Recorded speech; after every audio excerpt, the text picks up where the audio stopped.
Thank you, Chairman Young. And now I will ask for the roll call for the San Joaquin Hills Board of Directors. Madam Clerk? Chairman Chun. Yes. Vice Chairman Caruth. Here. Director Bartlett. Here. Director Ferguson. Present. Director Hack. Here. Director Davies. Here. Director Martinez. Present. Director Monahan. Director Piotr. Yes. Director Uri. Director Schopel. Here. Director Shea. Yes. Director Spitzer. Here. Director Ward. Director Chamberlain. Yes. We have a quorum. Could we have the roll call for Foothill Eastern Board of Directors? Chairman Young. Here. Vice Chair Bartlett. Here. Director Beal. Here. Director Ferguson. Present. Director Kring. Director Martinez. Present. Director Murphy. Director Nelson. Director Puckett. Here. Director Sachs. Yes. Director Mueller. Yes. Director Shea. Yes. Director Spitzer. Director Voigt. Director Spitzer. Here. Director Voigt. Director Ward. Director Chamberlain. Here. We have quorum. We do, thank you. Okay, that brings them to, I'm sorry. Oh, I apologize. Oh, of course. I apologize, Director Miller. Swearing in or swearing out? That comes later.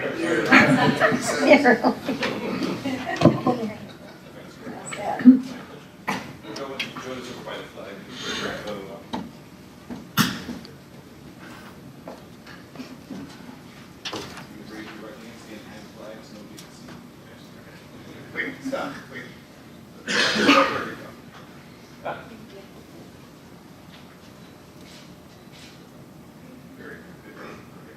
Keep going. And do you state your name? Solemnly swear that you will support and defend the Constitution of the United States and the Constitution of the State of California against all enemies, foreign and domestic, and that you will bear true faith and allegiance to the Constitution of the United States and the Constitution of the State of California, that you take this obligation freely without any mental reservation or purpose of evasion, that you will well and faithfully discharge the duties of the country.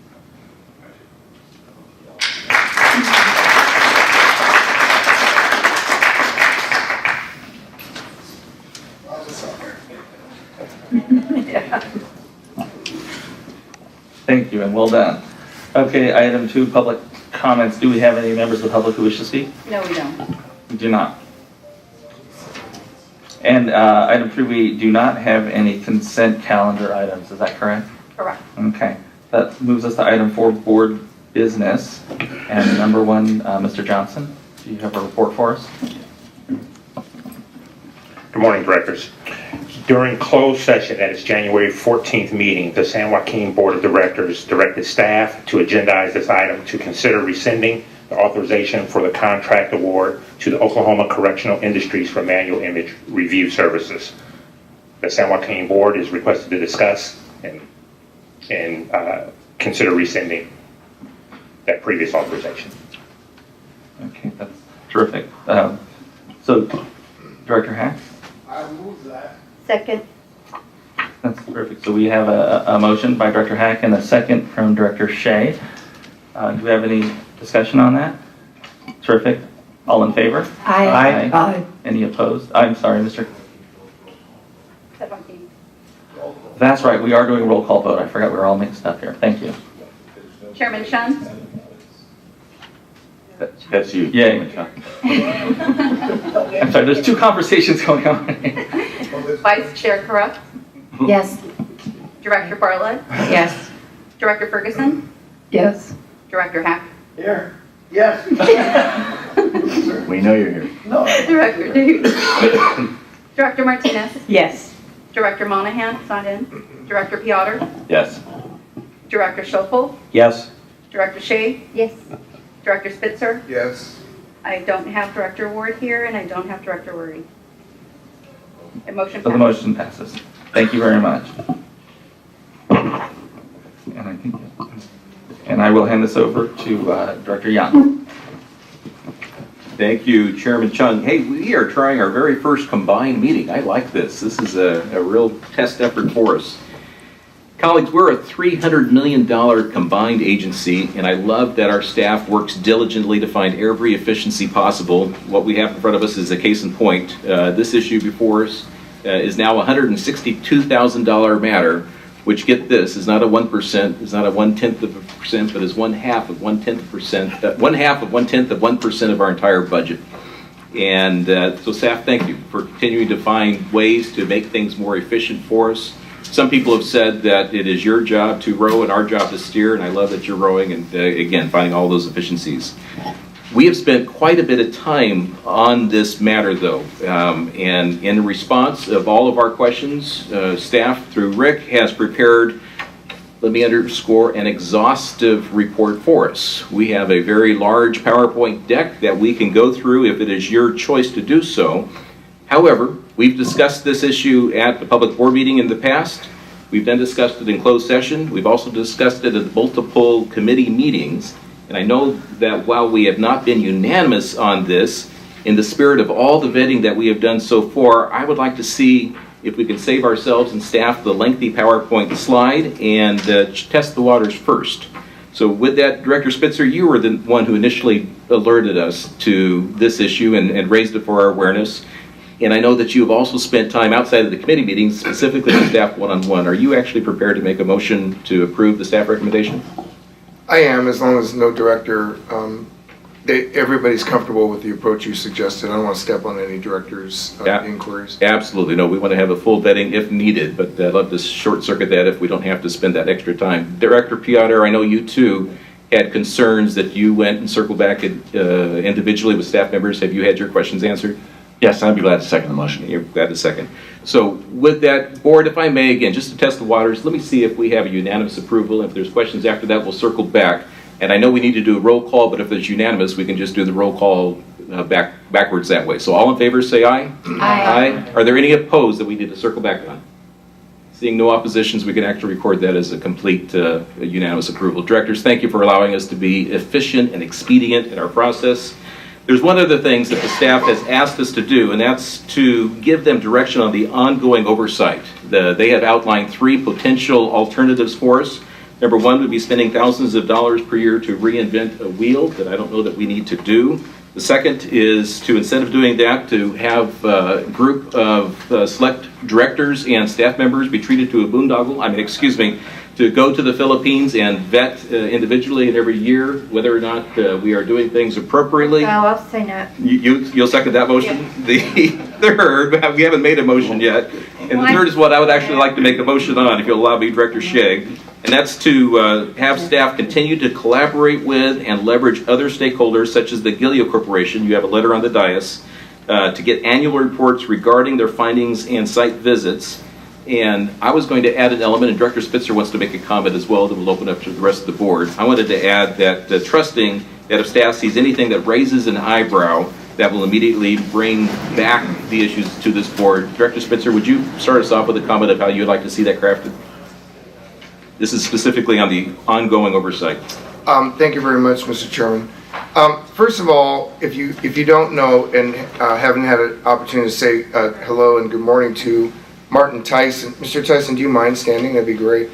Mr. Tyson is the CEO of Global Agility, the company that we just approved to do the outsourcing. I hadn't met Mr. Tyson. I'm sorry? Oh, I hadn't met Mr. Tyson until this morning, but I had just a really pleasant interaction with him and asked all the tough and deep questions I thought were important.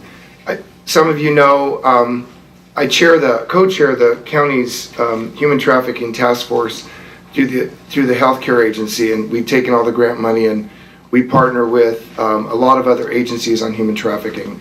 And this is how it came up, and Mr. Tyson didn't have the benefit of hearing that earlier discussion, but I'm sure he was briefed about it.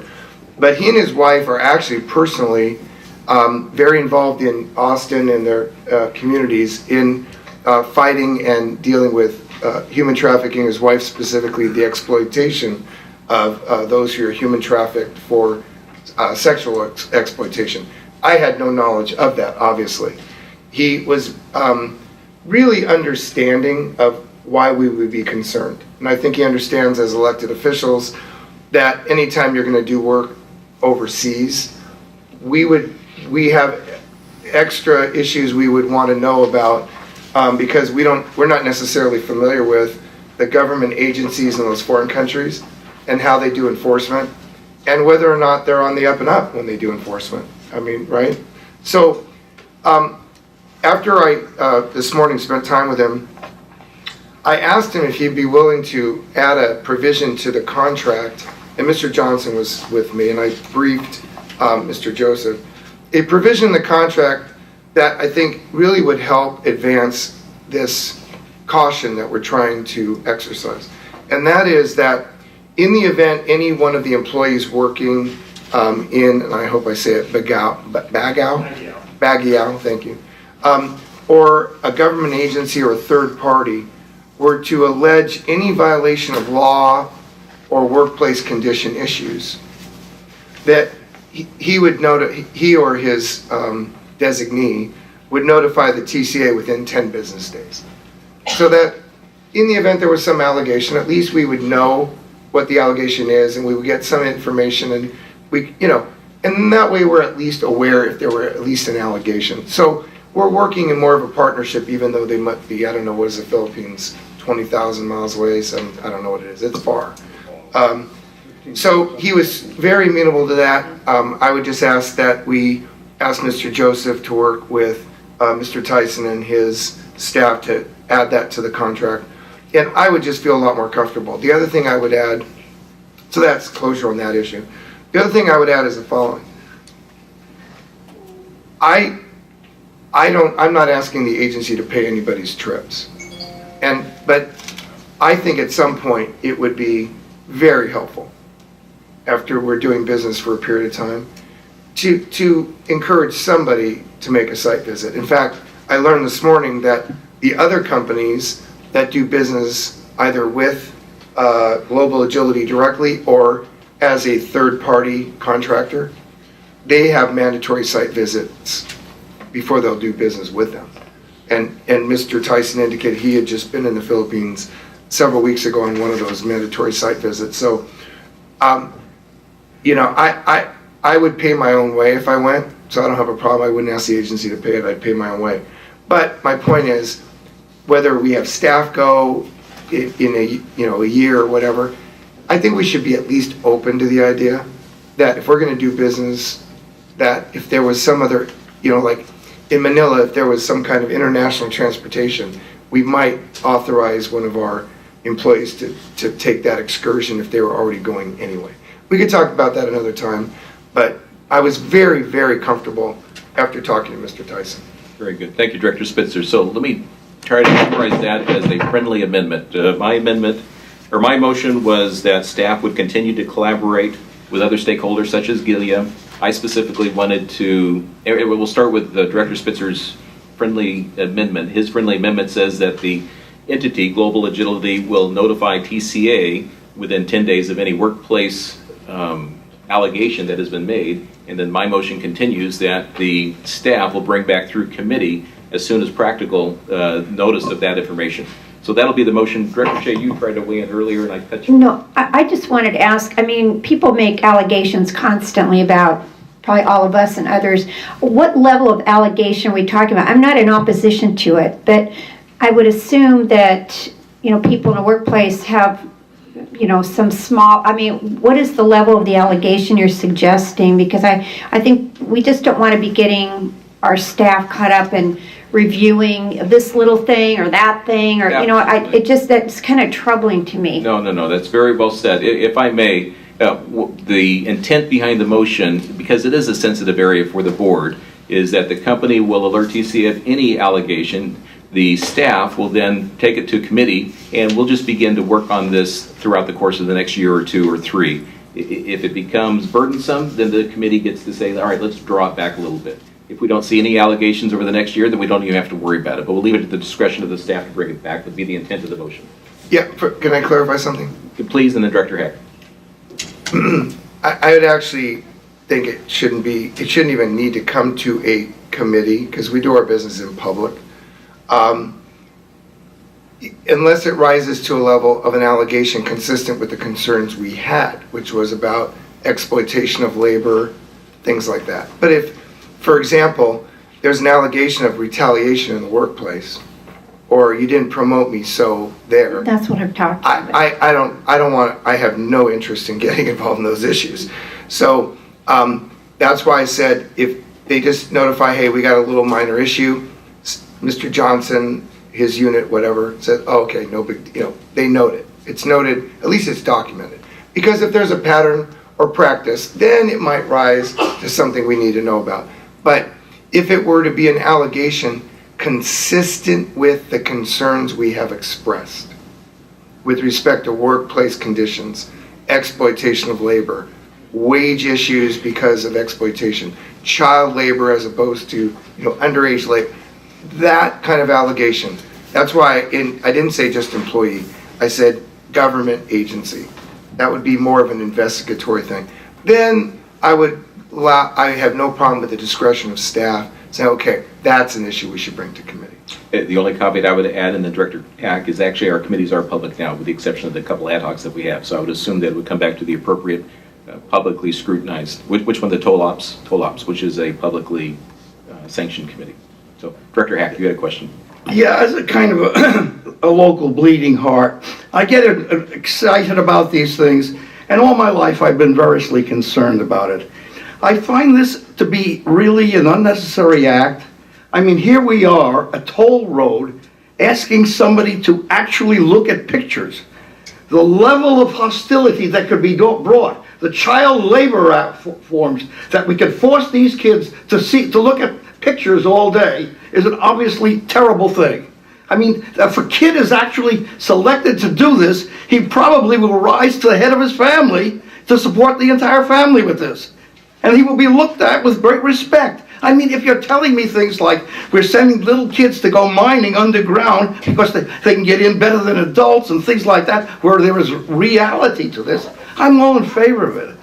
But this is, for me, an overstatement. We're just building up things we don't need. Why do we need to create more agencies? Oh, sorry, it's just a little past me, and I don't seem to understand it. Okay, and that's my comment at the beginning. We're not talking about 1%. We're not talking about 1/10 of 1%, but we're talking about 1/2 of 1/10 of 1% of our budget. So thank you for bringing us in line. Michael, I'm assuming you'll have common sense breathed into your analysis as issues are brought back to you? Yes, Mr. Chair. That was a leading question. That yes would be the right answer. Yeah. All right, we have a motion. Director Shea, with those comments, are you prepared to second the motion? Well, yes, I will. As long as this is at a higher level, Right. allegations, we're not, she kicked me under the table, she pulled my hair, or I can't get into the bathroom, or, I just don't want it, our staff doesn't have time to figure all that out, and I don't want to bother the applicant with that. So, yeah, if it's at that level, I'm fine. That's because you don't sit next to Director Chun like I do. Yeah. All right, with that, Is all that why in his favor, legs all in are favor say aye. Aye. Any opposed? Okay, we have an opposition by Director Hack and an opposition by Director Sachs. Hack and Sachs. Hacky Sack. All right, Hacky Sack.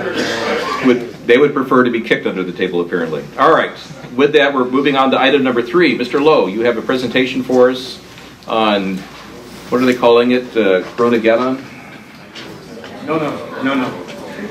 We're not supposed to use that term. We're not supposed to use We've been directed not to. All right, then good, we won't. We'll strike that from the record. So good morning. This is a presentation on the State Route 91 full freeway closure that's scheduled for a week from tomorrow night.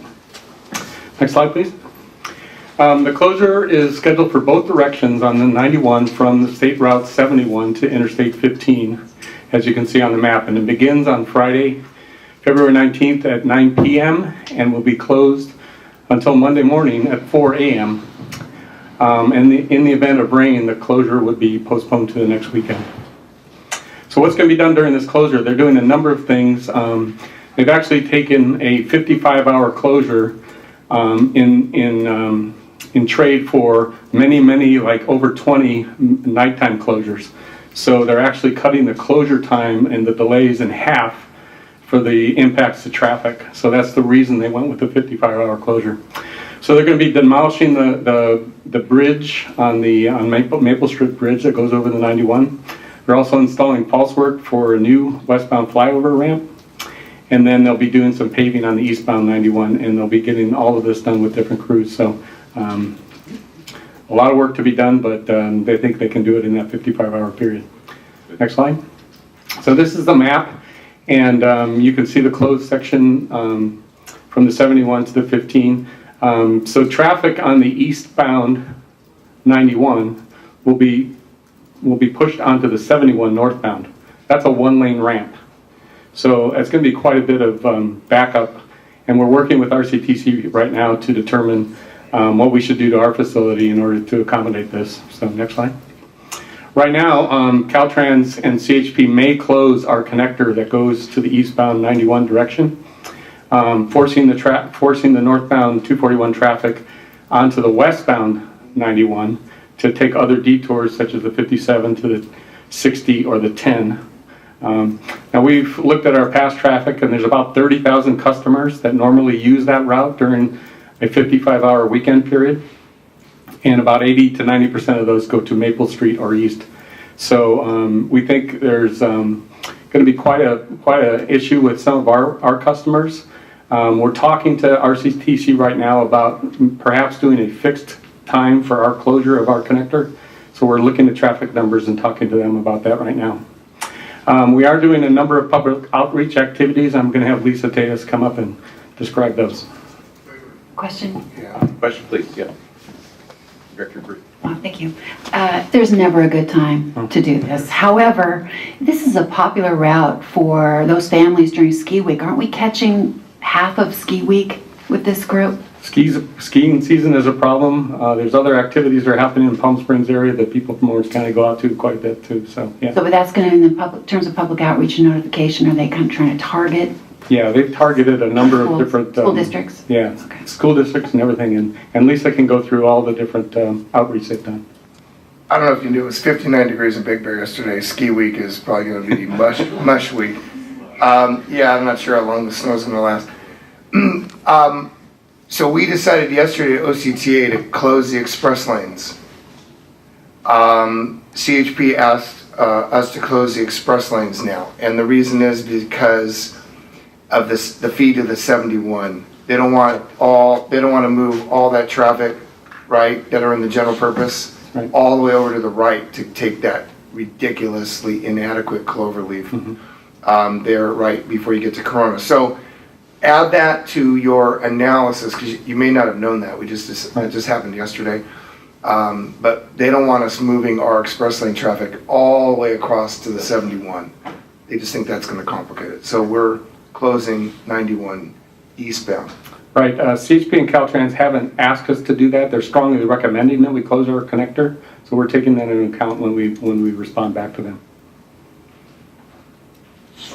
Well, we have to look at our traffic numbers, and RCTC has done some modeling, and they just sent us those modeling results. And the queue that's coming from the 71 back along the 91 actually is supposed to reach our connector by 3 a.m. on I guess it's early Saturday morning, and would last the entire weekend. The queue. Just based, and they're basing it on 50% diversion assumption that people leave the area. 50% of the people stay away from the area. But forget what they're asking us. What are the pros and cons from our analysis of keeping it open versus closed? What do we think? Forget about them. Sure. So what we're analyzing is basically what's going to be the most time efficient detour for our customers, whether that be to keep them in the queue going to the 71 or to send them west back to the 57. So it's just going to be what's the best time use for our customers. Well, clearly letting people go westbound is no big deal. That's not an issue. But going eastbound is going to just really, people are going to pay on our road to get stuck in Coronageddon. So why don't we just do what the express lanes are doing? It just, we weren't going to charge anyway until they asked us to close. Why don't we just, if you keep it open and don't charge, then we're all in this together. If somebody has a bad experience, at least they're not mad for getting charged. And then our customers at least have it if they want it, but they're not being charged to sit in horrific like, why anybody in their right mind would even enter into that area over that weekend should have their head examined. But if they were so inclined, I don't want to pay for the shrink sessions, right, that they're going to need to unwind the grief they gave themselves. So what about that thought? Just leave it open, but don't charge. So it's actually a good route, even with the other closures, because you're going to get back up on the 55 and the 57 by people not going that way. So it actually is going to save people time to use our road and go west. So there's still a benefit. Go west, but if they use our road and go east, what happens, Mike? Well, that's the therapy session. That's a therapy session. But we think of what we're inviting. If we don't close and just say we're not going to be part of this, if you leave it open and then you insult to injury, you charge. Look at the grief. Look at what we're going to be doing to ourselves. Our message board should just, say no charge weekend or something like that. I mean, how much is it really in the grand scheme of things financially? It's probably a decent number, but Yeah, 100 grand or so. well, the 91 express lanes, when we do our repaving, we're going to lose, I think, $1 million. You lose money, obviously. But what's your analysis of close versus leave open and still charge? Eastbound is all I care about because that's all that matters. Yeah, because there's the westbound 91 is going to be wide open, so people coming and getting on there, it's going to be wide open. So we're basically looking at it as what's the better time savings for our customers. And if we're having to close at 3 a.m. Saturday morning and be closed, I mean, that means we'll be open from 9 to 3 a.m. Why would we do that? Let's just close it and take the question out of people's mind, thinking they can sneak through and save time by going to the 71. They can always still go to the 71. If they get on the 91 general purpose lanes, they're still going to be able to, inflict that on themselves if they so desire.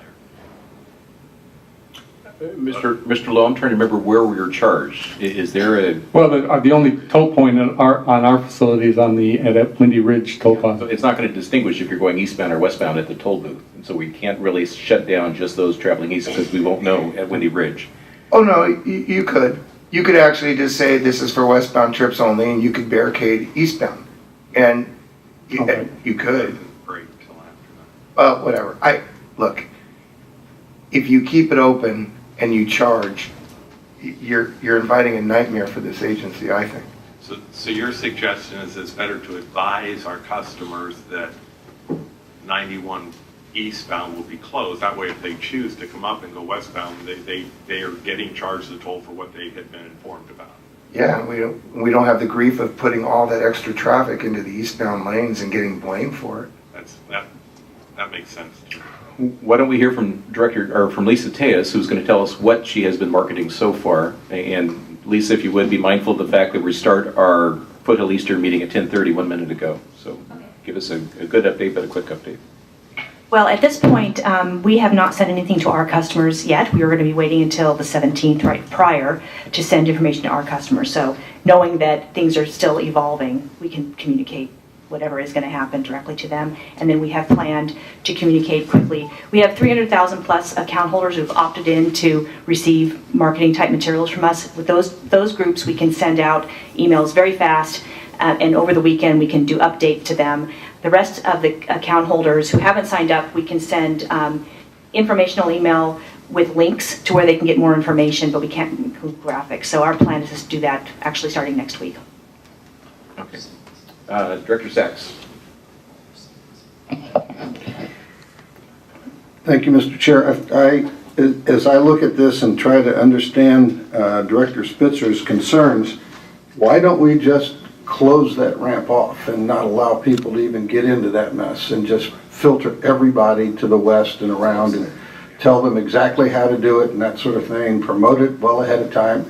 And for those people who, like me, if I weren't on this board, I would be ignorant of everything and I would be at the mental session, probably the first one at the mental session. But if you just close it, it's gonna help everybody else that's on the road already by not adding traffic to it. Thank you, Mr. Chairman. Okay. Todd, any more thoughts? Directors, any other comments for staff? Thank you. In regards to notification, have you reached out to all the cities as well? Like, we have an app that could go out to those that maybe, don't use the toll road, but perhaps are going to, consider using it this weekend and didn't know. And also, I agree, close it, because what are you going to do in the middle of your side? You're going to stay open and all of a sudden it's a mess, then you're going to close it. It's just miscommunication. I think we just close it off to begin with and just make sure we have really good communication, not just to toll road users, but to other cities so they can get it out as well. Right, the lead on actually communicating everything to all the other audiences is with RCTC and OCTA. And I think they have been notifying all the cities about the closures coming up, but we can coordinate as well with them. We're doing weekly conference calls with them, but our responsibility is going to be getting the information out to our actual account holders, which we can do through email. We also have put changeable message signs that are that we control, already have the message up. We also will be supporting the team with RCTC by retweeting and putting information through our social media as well. So we're going to be supporting them, but they're the main communicators about the program, but we will be providing specific information to our customer base. Okay, thank you. Mr. Freeman, do you need anything else for additional information? Nope, I think we got good direction and appreciate the input. Okay, thank you. Thank you, Ms. Davis. All right, item number 5, excuse me, closed session. Do we have anything, Mr. Joseph? Okay, it looks like that takes us to the adjournment. Chairman Chun, would you strike the gavel on our behalf? Thank you, directors. And then Foothill Eastern, if you would stand, stretch for a second, but otherwise we're going to convene in about 1 minute once we've had an opportunity for the San Joaquin Hills to vacate their seats. Thank you very much.